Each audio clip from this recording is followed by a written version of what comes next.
Hello students, good morning. I'm your teacher Dolcy. How's you all? So, as you all know कि हमने अपना जो second chapter था that was about the living word. The chapter number was first from unit first of your syllabus. वो हमने complete कर लिया था. So today I'm going to start second chapter from that unit, that first unit. The name of chapter is biological classification. ये जो topic है ये बिल्कुल सिमिलर है या ये बोल सकते हैं कंटिन्यूइंग है जो पहला चैप्टर हमने डिस्कस किया था. उसमें हमने क्या किया था, डाइवर्सिटी के लेवल स्टडी किए थे. उन्हीं क्राइटेरिया को यूज़ करते हुए जितनी भी बायोलॉजिकल क्लासिफिकेशन आज तक हमने की है, कितनी स्टडी की थी, 1.2 टू 1.8 मिलियन स्पीशीज जितना हमारे पास डाटा है, उस डाटा को हमने कैसे कलेक्ट किया है उसका सीक्वेंस हम इस चैप्टर में क्या करेंगे, डिस्कस करेंगे. And the name of chapter is biological classification. So biological classification की अगर हम हिस्ट्री देखें तो the earliest classification was done by the Aristotle. मतलब फादर ऑफ बायोलॉजी कौन थे? एरिस्टोटल. इन्होंने ही हमारी अर्लीस्ट मतलब स्टार्टिंग वाली क्या की थी, क्लासिफिकेशन की थी. एंड उसने क्लासिफिकेशन की कैसे थी, तो वो था उन्होंने मॉर्फोलॉजिकल फीचर्स यूज किए थे. मॉर्फोलॉजी तो समझते हो ना, एक्सटर्नल लुक टाइप स्ट्रक्चर्स. जैसे कि प्लांट है, ट्रीज हैं. जो प्लांट है उनको क्लासीफाई किया किस बेसिस पे, हर्ब्स हैं, श्रब्स हैं या ट्रीज हैं. और जो एनिमल्स हैं उनको ऐसे क्लासीफाई किया कि उनमें ब्लड है, मतलब रेड ब्लड सेल्स प्रेजेंट हैं या नहीं हैं.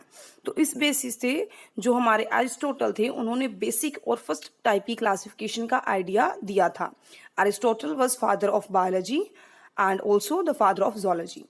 सेकेंड जो हिस्ट्री है, हिस्ट्री में सबसे इंपॉर्टेंट कॉन्ट्रीब्यूशन है वो है कैरोलस वॉन लिनियस का. As I told you in the last lecture, यही वो साइंटिस्ट हैं जिसने आपको आइडिया दिया था किसका, टेक्सोनॉमी का या क्लासिफिकेशन का या सिस्टमैटिक जो बायोलॉजी की ब्रांच है जिसमें हम ऑर्गेनिज्म को क्लासीफाई करते हैं उसका. तो what he did, he make divided the organism on 2 basis. और उसने कितने किंगडम बनाए थे? 2 किंगडम बनाए. First kingdom was Plantae and second was Animalia. तो जैसे कि नाम से पता चल रहा है, प्लांटे में सारे प्लांट्स होंगे और एनिमिलिया में सारे animals. This system was still very recently used. आज भी हम इस मेथड को यूज करते हैं. This system doesn't distinguish between, पर इसमें कुछ कमियां थी. इसने आपको ये नहीं बताया कि कौन से ऑर्गेनिज्म यूकारियोटिक हैं, कौन से प्रोकारियोटिक हैं, कौन से यूनिसेलुलर हैं, कौन से मल्टीसेलुलर हैं, कौन से ऑर्गेनिज्म फोटोसिंथेसिस कर रहे हैं और कौन से ऑर्गेनिज्म फोटोसिंथेसिस नहीं कर रहे हैं. अब एनिमल्स में ही देखो, सारे एनिमल्स क्या होते हैं, जैसे ब्लड सेल्स के बेसिस पे देखें तो भी हम क्लासीफाई नहीं कर पाते. और फोटोसिंथेसिस के बेसिस पे देखें तो यूजुअली क्या होती है, एल्गी होती है, कम्प्लेक्स प्लांट्स होते हैं, हर्ब्स होती हैं, ट्रीज होती हैं. तो इन्होंने ऐसे स्पेसिफिक डिमार्केशन नहीं बताई. अब हमें क्या पता प्लांट्स में वो किसे कंसीडर कर रहा है, एल्गी को, ट्रू ट्रीज को, श्रब्स को, हर्ब्स को या फंजाई को. तो this was not a true kind of classification. But हमने जो ये क्लासिफिकेशन थी इससे हमें आइडिया हो गया किसका, 5 किंगडम क्लासिफिकेशन का. मतलब स्टेप बाय स्टेप हमने 5 किंगडम क्लासिफिकेशन तक पहुंच गए. तो आपने 9th में पढ़ा है कि जो फर्स्ट क्लासिफिकेशन थी वो 2 किंगडम थी, कैरोलस लीनियस ने दी थी. जो सेकंड टाइप की क्लासिफिकेशन थी वो 3 किंगडम थी, वो एर्नस्ट हैकेल ने दी थी. फिर थी 4 किंगडम, 5 किंगडम, वो विटेकर ने दी थी. जो 6 किंगडम क्लासिफिकेशन थी वो कार्ल वूज ने दी थी. और सबसे बड़ा लैंडमार्क था जो क्लासिफिकेशन के वर्ड में, वो कौन सा था, 5 किंगडम क्लासिफिकेशन. तो 5 kingdom classification was explained by R.H. Whittaker in 1969. What he said के जो ऑर्गेनिज्म है उसको हम 5 बेसिस पे क्लासीफाई करेंगे, मतलब 5 किंगडम्स में डिवाइड करेंगे. कौन कौन से वो किंगडम थे? मोनरा, protista, fungi, Plantae and Animalia. और उसने मेन जो क्राइटेरिया क्लासिफिकेशन के लिए स्टडी किया था वो कौन कौन से किए थे? पहला, दैट सेल का स्ट्रक्चर कैसा है. फिर वो थैलस बना रहा है कि नहीं. थैलस पता क्या होता है? प्लांट की मेन बॉडी. अगर तो वो रूट शूट में डिफरेंशिएट हो तो वो प्लांट कहलाता है. अगर वो रूट शूट में डिफरेंशिएट ना हो तो उसे हम थैलस बोलते हैं. फिर जो थर्ड क्राइटेरिया था उसके क्लासिफिकेशन का वो था मोड ऑफ न्यूट्रिशन. मतलब वो खाना खुद बना रहे हैं तो ऑटोट्रॉफ्स होंगे, अगर खाना खुद नहीं बना रहे तो वो क्या होंगे, हेटरोट्रॉफ्स होंगे. फिर मोड ऑफ रिप्रोडक्शन, एसेक्सुअल है या sexual. Last one is phylogenetic relationship, मतलब एवोल्यूशन कैसे हुआ. ओके तो उसको हम अब इम्प्लीमेंट करते हैं किंगडम की क्लासिफिकेशन पे. तो उसने क्या किया, पहला था सेल का स्ट्रक्चर भी प्रोकैरियोटिक है या यूकैरियोटिक. तो सारे के सारे प्रोकैरियोटिक ऑर्गेनिज्म उसने ग्रुप आउट कर दिए पहले किंगडम में. उसका नाम क्या है, मोनरा. तो मोनरा में कौन से ऑर्गेनिज्म प्रेजेंट है? Unicellular prokaryotes. ओके। फिर सेकंड किंगडम आ गया आपका प्रोटिस्टा। प्रोटिस्टा में कौन से प्रेजेंट हैं आपके? यूनिसेलुलर तो हैं, पर हैं कौन से? यूकारियोट। फिर प्रोटिस्टा के मतलब आगे क्लासिफिकेशन की है, बहुत से और ऑर्गेनिज्म है, कौन कौन से मिलते हैं? जैसे कि क्लोमाइडोमोनास, क्लोरेला, पारामीशियम, अमीबा, प्रोटोजोन्स, ये सब मिलते हैं।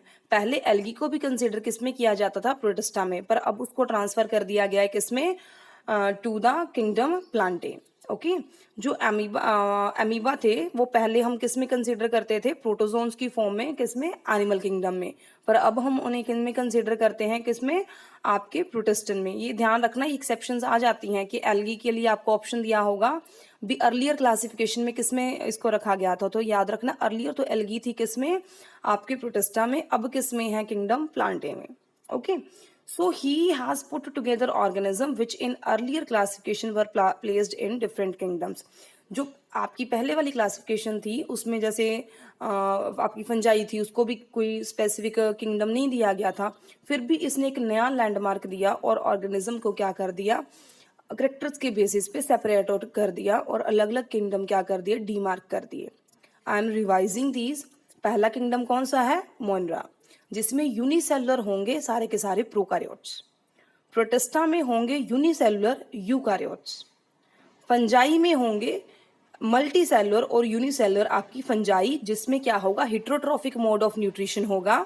ओके। मतलब वो अपना खाना खुद नहीं बना पाएगी। और सेल वॉल क्या होगी? प्रेजेंट होगी। और वो सेल वॉल किससे बनी होगी? काइटिन में। फिर प्लांट। प्लांट क्या होते हैं? इनमें भी सेल वॉल प्रेजेंट होती है, पर सेल वॉल किससे बनी होती है? सेलुलोज से। और ये क्या होते हैं? ऑटोट्रॉफिक, मतलब ये खाना खुद बना सकते हैं। तो याद रखना, पहले हमने क्लासिफाई कर लिया किसको? फंजाई को, जो डेड डिकेइंग मैटर पे फीड करती है, और सेल वॉल किससे बनी होती है? काइटिन से। फिर आगे प्लांटे, जो अपना खाना खुद बनाते हैं, मतलब ऑटोट्रॉफ्स हैं, और सेल वॉल किससे बनी होती है? सेलुलोज से। लास्ट जो फिफ्थ किंगडम है वो आपका है एनिमिलिया।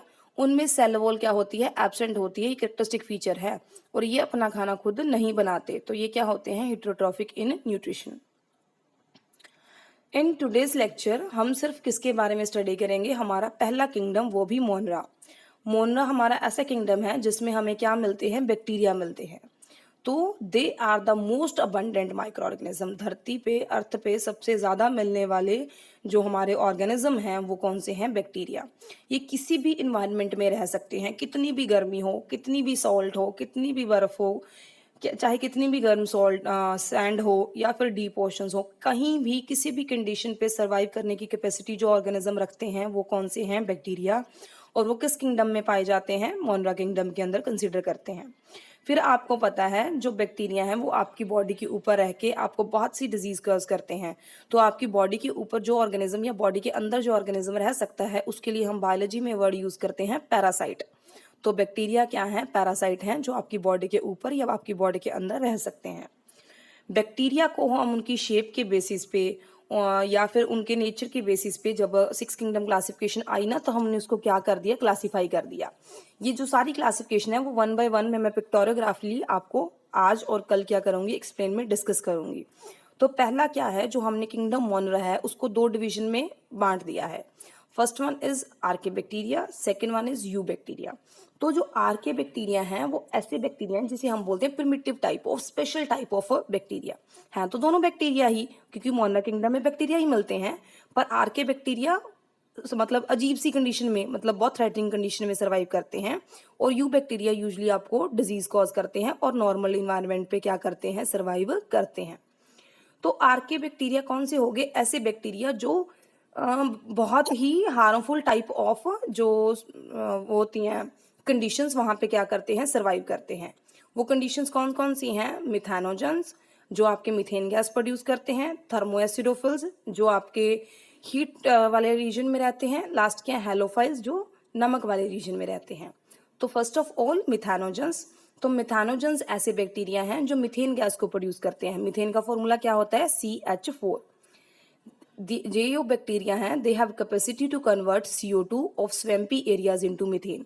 ये CO2 को, कार्बन डाइऑक्साइड को चेंज कर देते हैं किसमें? मीथेन में। These bacteria convert the organic substance present in cow dung into methane। जो काऊ डंग में जो स्मेल प्रेजेंट होती है कैरेक्टरिस्टिक, ये इन्हीं बैक्टीरिया की वजह से प्रेजेंट होती है। इन बैक्टीरिया का नाम क्या है? मिथेनोकोकस टाइप ऑफ बैक्टीरिया, जो फर्मेंटेशन के थ्रू काऊ डंग में CO जो मीथेन गैस है उसकी स्मेल को क्या करते हैं? जनरेट करते हैं।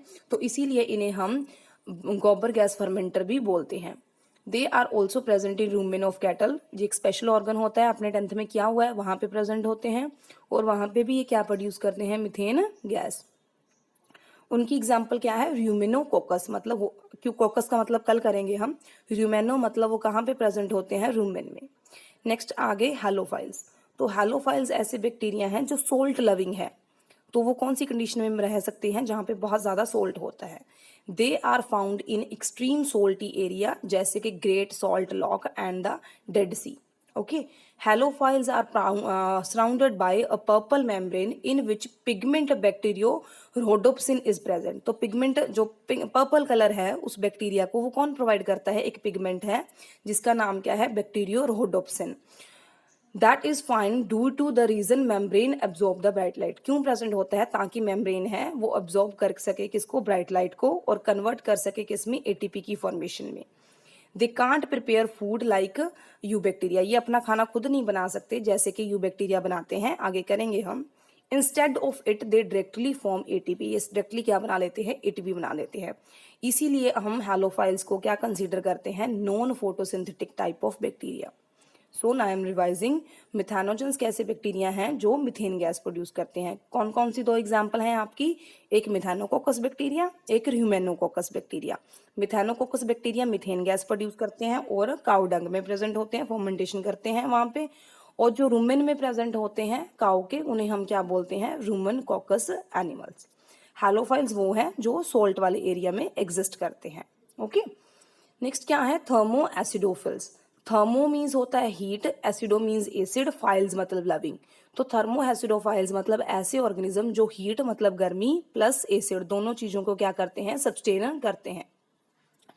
These bacteria are found in those places, ऐसे बैक्टीरिया उन जगह पे मिलते हैं where temperature is approx 100 to 88 to 100 degree Celsius, मतलब बहुत ज्यादा हाई टेम्परेचर है वहां पे क्या करते हैं? सर्वाइव करते हैं। और मीडियम भी क्या होना चाहिए? एसिडिक।